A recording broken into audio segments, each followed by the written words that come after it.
স্বাক্ষরিত জুলাই সনদকে মাননীয় প্রধানমন্ত্রী বাস্তবায়নের জন্য দৃঢ় প্রতিজ্ঞ।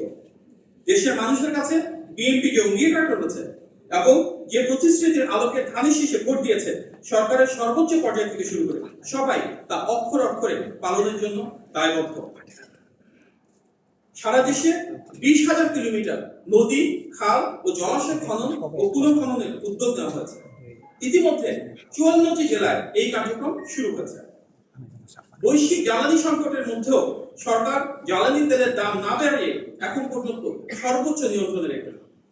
যেখানে বিশ্বজুড়ে জ্বালানি তেলের দাম বৃদ্ধি করা হয়েছে, তার বিপরীতে বাংলাদেশে জনস্বার্থে ভর্তুকি বৃদ্ধি, বিকল্প উৎস থেকে ক্রয়ের উদ্যোগ, দ্বিপাক্ষিক ও বহুপাক্ষিক কূটনীতিতে তেলের সংস্থানকে প্রাধান্য প্রদান এবং আন্তর্জাতিক দর কষাকষিতে বিশেষ গুরুত্ব, এই বহুমুখী পদক্ষেপের ফলে সামগ্রিকভাবে যে কোনো দেশের তুলনায় বাংলাদেশের তেলের দাম যথেষ্ট কম রয়েছে। জাতীয় রুফটপ সোলার কর্মসূচি ও নেট মিটারিং এর মাধ্যমে মোট 35 মেগাওয়াট বিদ্যুৎ জাতীয় গ্রিডে যুক্ত করা হয়েছে।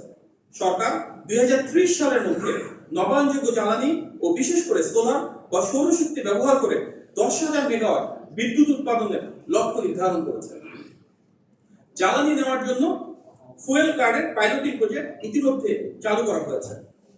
সরকারের একটি অগ্রাধিকার হচ্ছে দ্রব্যমূল্য নিয়ন্ত্রণে রাখা। প্রতিকূল বৈশ্বিক ও দেশীয় অর্থনৈতিক পরিস্থিতির মধ্যে পবিত্র রমজান মাসে এবং এখনো অন্যান্য বছরের তুলনায় দ্রব্যমূল্য নিয়ন্ত্রণে রাখা সম্ভব হয়েছে। একই সঙ্গে তারল্য সংকট থাকা সত্ত্বেও খাদ্যপণ্য ও নিত্য প্রয়োজনীয় দ্রব্যের আমদানি অব্যাহত রাখা হয়েছে। ফলে অভ্যন্তরীণ বাজারে কোনো সংকট তৈরি হয়নি এবং মূল্যস্ফীতি নিয়ন্ত্রণে রাখা গিয়েছে। 4,908টি মসজিদে ইমাম, মুয়াজ্জিন, 990টি মন্দিরের পুরোহিত, 144টি বৌদ্ধ বিহারের অধ্যক্ষ এবং 396টি গির্জার যাজক ও পালকরা মাসিক সম্মানী পাচ্ছেন। এই কার্যক্রম পর্যায়ক্রমে সব মসজিদ ও ধর্মীয় উপাসনালয়ে বাস্তবায়ন করা হবে ইনশাআল্লাহ। মাননীয় প্রধানমন্ত্রী হিন্দু, বৌদ্ধ, খ্রিস্টান ও নৃগোষ্ঠী বিশেষ সহকারে নিয়োগ দেওয়া হয়েছে, যার মাধ্যমে সব ধর্ম বর্ণ নির্বিশেষে সকলের অধিকার প্রতিষ্ঠা পথে একটি গুরুত্বপূর্ণ পদক্ষেপ। ঈদ উল ফিতরের সময় বাংলাদেশে অসহায় ও গরিবদের ত্রাণ ও উপহার বিতরণ করা হয়েছে। প্রাতিষ্ঠানিকভাবে ইসলামিক স্কলার ও অংশীজনদের সাথে আলোচনার ভিত্তিতে যাকাত ব্যবস্থার আধুনিকরণ করে দারিদ্র্য বিমোচনের উদ্যোগ নেওয়া হয়েছে। শীঘ্রই প্রবাসীদের জন্য প্রবাসী কার্ড চালুর উদ্যোগ নেওয়া হয়েছে। বিগত বছরগুলোর তুলনায় এবছর হজ যাত্রায় ইতিমধ্যে 12,000 টাকা কমানো হয়েছে। প্রথমবারের মতন দেশের মাটিতে নুসুক হজ কার্ড প্রদান করা হচ্ছে। দেশের সব মন্ত্রণালয় ও সরকারি অফিসে শূন্য পদে 4,68,220টি পদ রয়েছে। সেটি পূরণের জন্য 6 মাস, 1 বছর ও 5 বছর মেয়াদী কর্মপরিকল্পনা প্রণয়ন করা হয়েছে, যার মূল উদ্দেশ্য কর্মসংস্থানের সাথে সমন্বয় রাখা। পর্যায়ক্রমে সরকারি মালিকানাধীন বন্ধ কারখানা ও শিল্প প্রতিষ্ঠানগুলো চালু করে কর্মসংস্থান বৃদ্ধির উদ্যোগ নেওয়া হয়েছে, যার মাঝে প্রাধান্য পাচ্ছে চিনিকল, রেশম ও পাট শিল্প।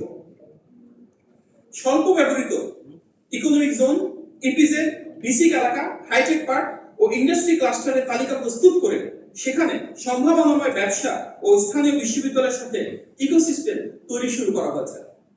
সরকার দেশের অর্থনৈতিক উন্নয়নকে অধিকতর শক্তিশালী, স্থিতিশীল ও অন্তর্ভুক্তিমূলক করার লক্ষ্যে ইতিমধ্যে একগুচ্ছ বিশেষ পদক্ষেপ গ্রহণ করেছে। আমাদের মূল লক্ষ্য 2034 সালের মধ্যে $1 ট্রিলিয়ন অর্থনীতি রূপান্তর করা এবং এই লক্ষ্য অর্জনে খাত ভিত্তিক স্বল্প, মধ্য ও দীর্ঘমেয়াদী পরিকল্পনা প্রণয়ন করা হচ্ছে। অর্থনৈতিক স্থিতিশীলতা, পুনর্গঠন ও বিনিয়োগ নির্ভর প্রবৃদ্ধির সাথে আমাদের যে অগ্রযাত্রা সেটিকে মিলানোর লক্ষ্যে 5 বছর মেয়াদে কৌশলগত কাঠামো প্রণয়ন করা হচ্ছে। 2030 সালের মধ্যে প্রকৃত জিডিপি প্রবৃদ্ধি 8% উন্নীত করা, মূল্যস্ফীতি নামিয়ে আনা, প্রত্যক্ষ বিদেশি বিনিয়োগ বাড়ানো এবং এমপ্লয়মেন্ট এক্সচেঞ্জ চালুর মাধ্যমে ব্যাপক কর্মসংস্থানের পরিকল্পনা হাতে নেওয়া হচ্ছে। বিদেশি বিনিয়োগ সহজ করার লক্ষ্যে 100 কোটি টাকা পর্যন্ত বিনিয়োগ প্রত্যাবাসনে কেন্দ্রীয় ব্যাংকের আগে থেকে নেওয়া যে অনুমোদনের বাধ্যবাধকতা রয়েছে সেটি তুলে নেওয়ার সিদ্ধান্ত হয়েছে। গত প্রায় 18 বছরের মধ্যে এই প্রথমবারের মতো পবিত্র ঈদ উল ফিতর উপলক্ষে কোন শ্রমিককে হাহাকার করতে হয়নি।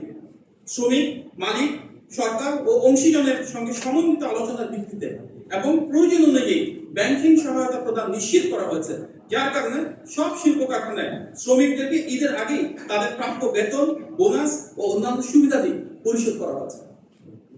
দীর্ঘদিন পর আবারও খুলতে যাচ্ছে মালয়েশিয়ার শ্রম বাজার। দুই দেশের অভূতপূর্ব যৌথ বিবৃতিতে উঠে এসেছে অভিবাসন ব্যয় হ্রাস, স্বচ্ছ প্রক্রিয়া ও প্রবাসীদের জনকল্যাণ। বিকল্প শ্রম বাজার খুঁজতে ইউরোপের 7টি দেশের সঙ্গে ইতিমধ্যে দ্বিপাক্ষিক চুক্তি স্বাক্ষরের উদ্যোগ গ্রহণ করা হয়েছে।